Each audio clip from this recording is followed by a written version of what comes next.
Okay, so I want to tell a little story about this girl I used to know named Kayla. Kayla Wells. I met Kayla, I guess, over the internet, like a lot of these chicks, when I was in the army at Fort Drum. And I talked to her for like maybe a week or whatever before I met her. This is actually long. There were girls that I went over to their house and hooked up with them like the day after I met them. Yeah, things move fast up in Watertown. But from the start, this girl was one of the weirdest girls I've ever been with. Like, there's a lot of really weird people in Watertown. And I guess most of these military towns, but she was especially weird. Like, she called herself Italian, even though she wasn't Italian at all. She was English or Scottish or something. Yeah, Wells is definitely not an Italian last name. And yeah, she would put these pictures up on her MySpace or Facebook saying, like, look at my sexy Italy body. She also happened to be pretty fucking stupid and probably near illiterate. Definitely one of the dumbest girls I've ever been with. And, like, she had this picture of her dog, right? Her dog was sitting on top of a pile of snow. And the caption read, Trina rolling in the snowball. And another one was a picture of her car, and it said, my party car and don't like the cold. What? What the fuck does that even mean? Yeah, so we finally meet, and we have plans to go out to the movies at the Salmon Run Mall. It's the local mall there in Watertown. We go to a movie, the movie finishes, and we go back to our cars. Came in separate cars. So we go in her car and we start hooking up. We like make out, and I start like fingering her, eating her out and shit. And I never realized how much body heat can keep you warm, even in really cold temperatures. Because it was about maybe 5 degrees outside. This is January, early January, upstate New York. 4 or 5 degrees. And after that, I went outside and smoked a cigarette and nothing but a t-shirt. And I wasn't even cold. I was out there 5 or 6 minutes. Might as well have been summer. I didn't feel shit. And then she goes, hey, let's go somewhere. I'm like, where? Like, somewhere. It's a surprise. Okay, I'll follow you. She's like, no, I'll take you back here after. Just get in my car. I said, all right, whatever.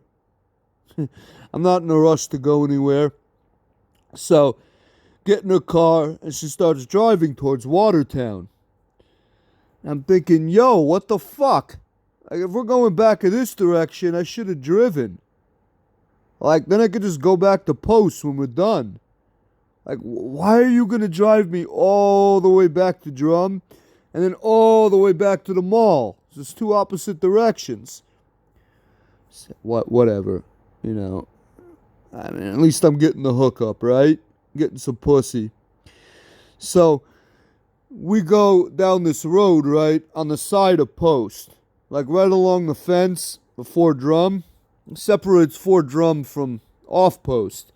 I'd never been here before. And then she proceeds to start driving into the woods. Right? And this is, again, January at Fort Drum.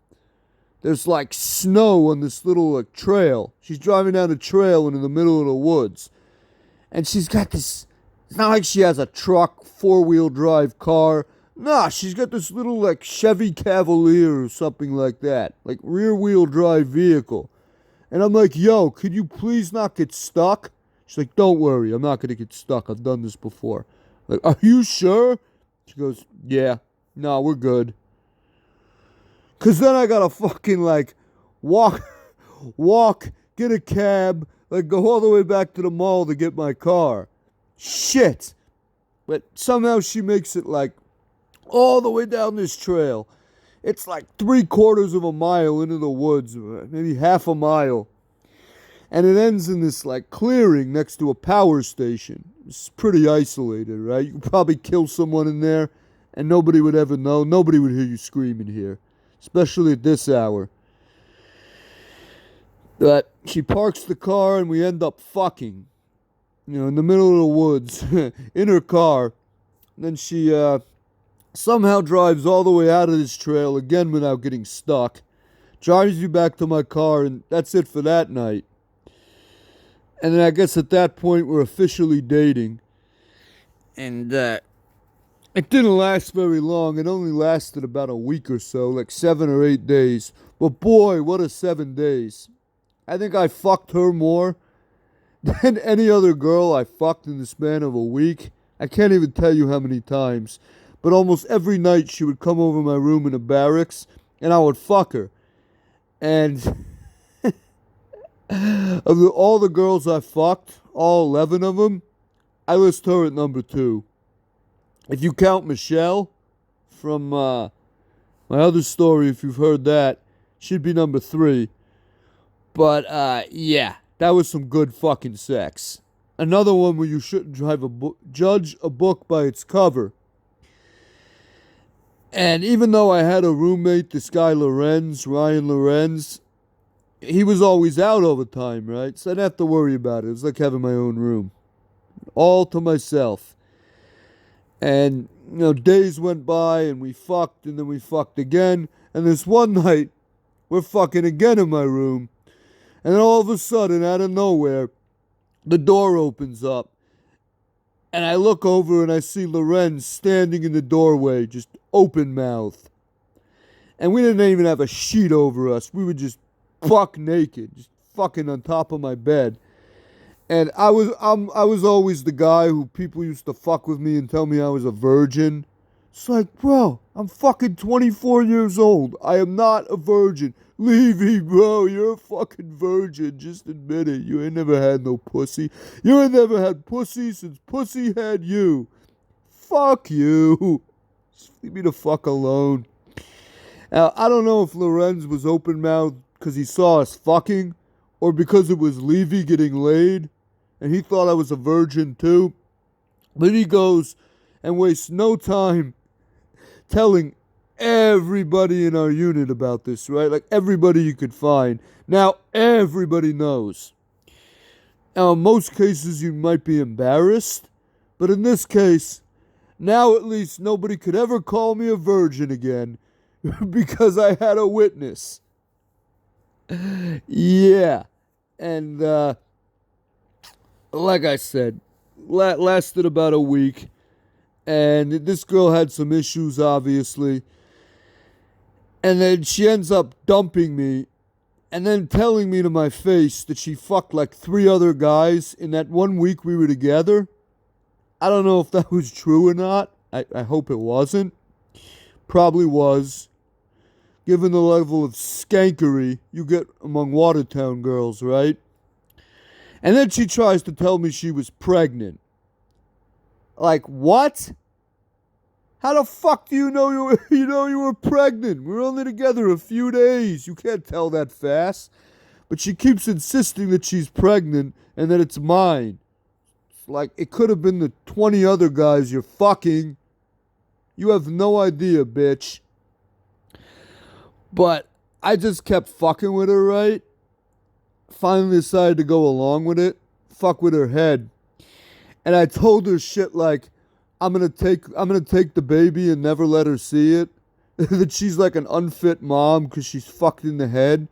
Like, I'm gonna take that baby and you're never, ever gonna see it. No, don't take me, don't take my baby. Like, she was actually crying, right? Seriously. Like, what the fuck is wrong with you, bitch? But yeah, then the calls finally stopped. I guess she realized I wasn't going to fall for her little pregnancy scam. And I never saw her or heard from her ever again. I finally found her on Facebook years later. She wasn't pregnant, because almost everyone puts their kids' pictures on their social media.